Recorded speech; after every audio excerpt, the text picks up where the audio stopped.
Hii ni Kenya Digital News. Hujambo na karibu. Hapa ndiko makao ya watangazaji bora nchini Kenya. Kila siku tunajitahidi kukuletea habari kemkem kwa njia ya ufasaha na utendeti. Hali ya sintofahamu ilishuhudiwa katika ikulu ya Kenya hii leo baada ya sherehe ya kuzaliwa kwa mtoto wa Shalini Ruto, Ryan Brinks Samoei, kutibuliwa.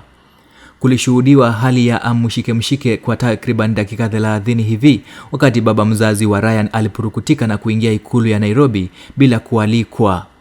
Frank Kipchumba, ambaye amekuwa mpenzi wa Shalini Ruto tangu wakati walikuwa chuo kikuu cha Daystar, anasemekana alitorokea nchi jirani ya Tanzania wakati habari za Shalini Ruto kubeba ujauzito wake zilimfikia Rais wa Kenya William Samoei Ruto kwa kuhofia maisha yake. Huo wakati Rais William Samoei Ruto alikuwa naibu wa Rais Uhuru Muigai Kenyatta.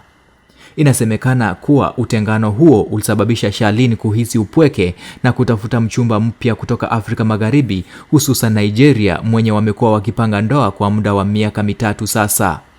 Hiyo jana, mama wa kwanza wa taifa Rachel Ruto alionekana mwenye wasiwasi sana, hali iliyompelekea kujifungia kwa chumba chake cha kulala na kukesha akifanya maombi.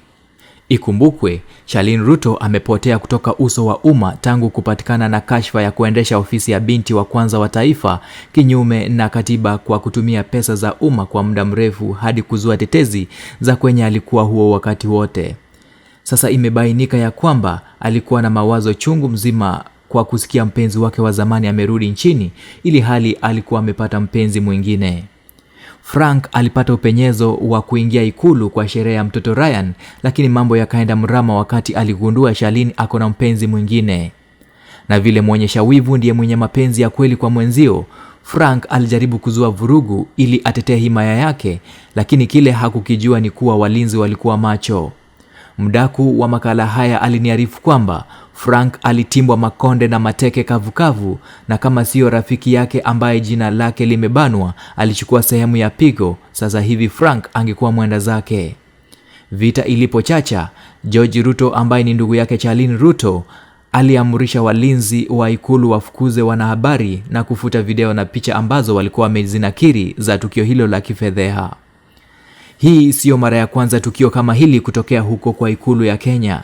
Mwaka wa 2021, wakati wa utawala wa Rais mstaafu Uhuru Muigai Kenyatta, vita ilitokea ikulu kama ya Marekani na Iran, wakati warembo wawili walijikuta mahala pamoja na mpenzi wao Jomo Kenyatta, ambaye ni mtoto wa rais huyo wa zamani, wakati alikuwa anasherehekea siku yake ya kuzaliwa.